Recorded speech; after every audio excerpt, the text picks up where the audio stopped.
Huwag mo akong materi-teri! Magandang hapon, Kong Terry. Magandang hapon. Bagong Ayun. taon na, yan pa rin yung pinipindot yung stinger. Parang hindi Para ako sa'yo yan. gagalangin ng mga kababayan natin pagka yan yung mga stinger natin. Guys, Paano ba dapat? May koke? okay ka, okay. Mula sa planetang Yekok. Para mas parang mas problemado tayo doon. Mas malala. Kong Terry, yun nga kahapon nakita ko meron kang press con sa Kamara.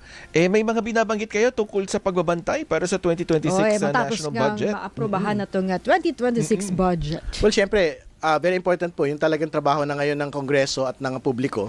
Yung po nga pagbabantay na po ng implementation ng 2026 budget kasi hindi po pwedeng matapos sa signing lang po eh. Ito po nga transparency and accountability rito. So, bahagi po ng maging trabaho, for example, ng committee po namin, House Public Accounts Committee, yung pong pag-observe doon po sa implementation ng mga projects at mga bidding, particular doon sa mga malalaki pong mga ahensya, na nasangkot ho talaga sa kontrobersiya nitong nakaraan. So, kasama ho yan dyan yung DPWH.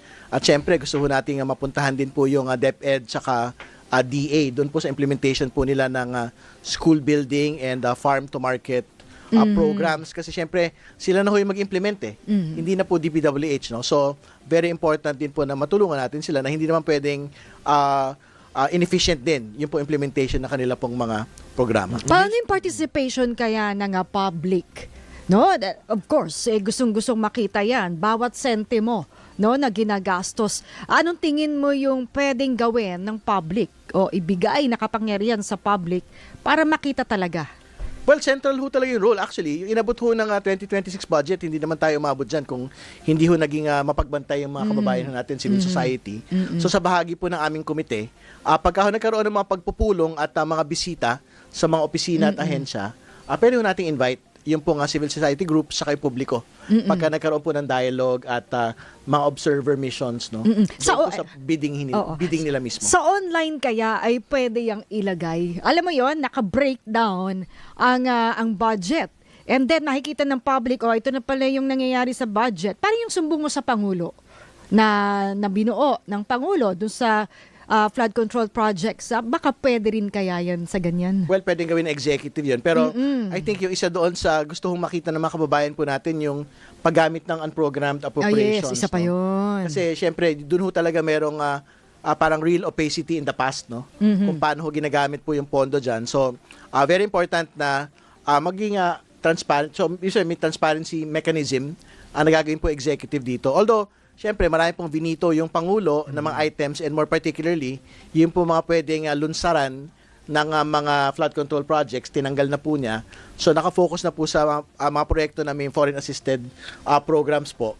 Very important din na una, ipakita yung batayan ng pagkakaroon ng pondo, yung fund source. At pangalawa, syempre, kung may fund source, saan po ilalagak ito pong mga pondong dagdag po na ito. Kasi in the past, talagang nagugulat na lang tayo. Ay, sa UA pala, kinuha ito pong pondo ng mga proyekto pong ito.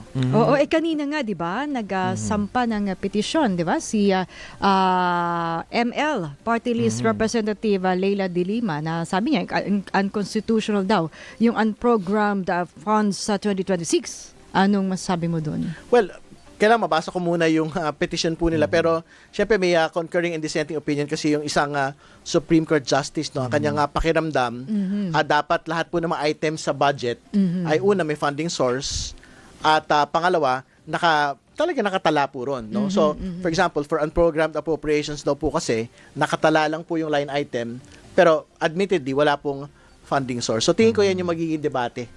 Dito po kung constitutional ba o hindi, yung pong unprogrammed appropriations. Pero, to be very clear, hindi po bagong creation ng gobyernong ito, yung unprogrammed appropriations, as early as 1989, continuing until this year. Meron pong mga UA. So, talaga ho, naging issue lang talaga yan dahil nga, parang nagugulat yung mga tao, parang dami nang lilalagay na pondo dyan sa UA na yan. At ang ginagawa pang mga proyekto, mga bagong proyekto, na supposedly pwede naman hong gawing actual line item sa isang programmed appropriation po ng budget po natin. Pero nga, Noel, merong pahayag mula kay Senador Amy Marcos na sinasabi nga niya na itong 2026 budget daw ay para ma-impeach si VP Sara Duterte. Ano pong take niyo dyan? Baga panuhol daw para yung unprogrammed funds, yung budget, panuhol daw para mabuhay muli ang impeachment case, no, laban sa pangalawang Pangulo.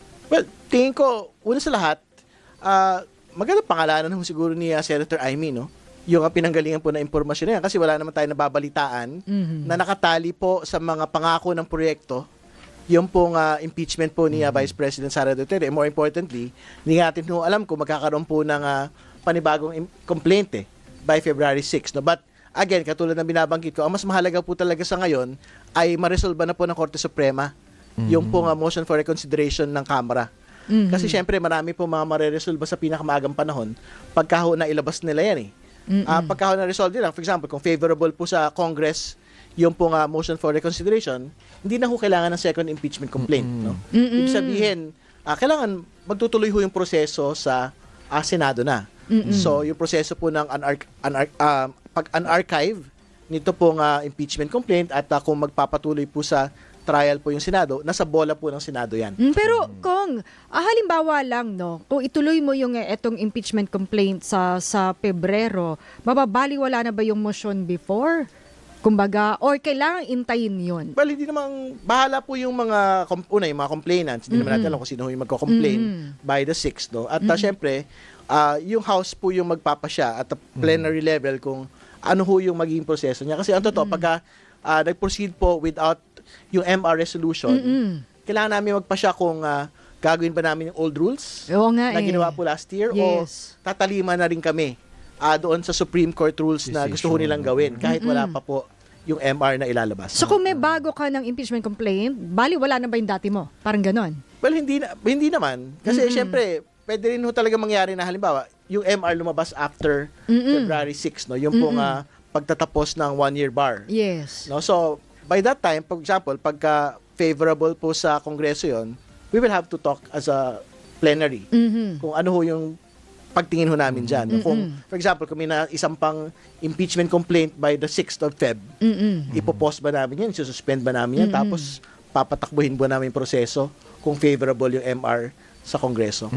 Yung rules pala, Kong Terry, hindi pa na-adapt yung from 19th Congress papuntang 20th Congress pagdating sa impeachment o yun pa rin yun? Well, magdedepende talaga yan doon sa MR resolution po ng Korte Suprema. Kasi syempre, pagka unfavorable sa Kongreso, basically, magkakaroon na ng bagong Supreme Court rules. No? Kung ano yung sinabi ho nila na gawin po ng Kongreso. So, we will have to amend our own impeachment rules. Kaya ko natanong yan kasi nga yung 19th Congress, meron akong kopya nung impeachment rules at nakalagay nga doon yung 3 ruta ng paghahain ng impeachment. Yung merong pupunta, merong isang private complainant, maghahanap ng kongresistang magsusponsor nito at saka yun yung dadaan yung usual na ruta na may papuntang Justice Committee.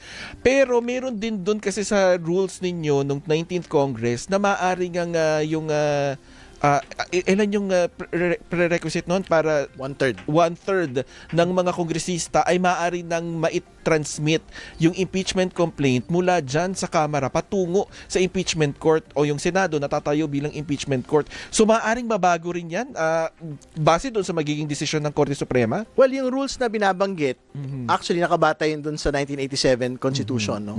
So yung direct transmittal pagka may 1/3 members, no, ng House ang magsusupport sa isang impeachment complaint. Hindi lang rules po namin yung kundi 1987 constitutional provisions po yun.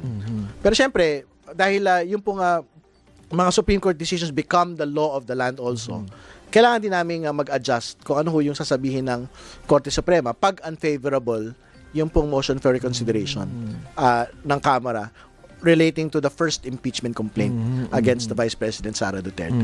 So, depende pa rin talaga kung ano yung magiging sitwasyon kapag may naghain, possibly, ng panibagong impeachment complaint. Oo. So, ibig sabihin, by the 6th kasi, talagang free for all na yun Kung sino man ho yung gusto mag-file ng impeachment, syempre, duty bound yung Congress to accept it. Secondly, pwede hong i-deliberate po yan ng House Committee on Justice. Nakalagay din yun sa constitution po natin na isa yan dun sa mga prosesong pwedeng gawin. Asaan po ba? Pero syempre yung mga kababayan natin na hindi masyadong naiintindihan itong mga proseso, nasaan na po ba kasi yung naunang impeachment na inihain noong 19th Congress? Ano yun na, nasa Korte Senado. Suprema yun. Okay, nasa Korte. Yung ano niyan, yung parang pag-determine kung ano ho yung mangyayari at magiging fate, no? Ito pong last year's impeachment complaint. But I think very important na yung substantive parts nung impeachment complaint po for last year, tingin ko hindi magbabago eh. Kasi ang pinag-usapan natin, for example, na use of confidential funds at yung threat against the President, First Lady, and former House Speaker, nagsistand pa rin yun today.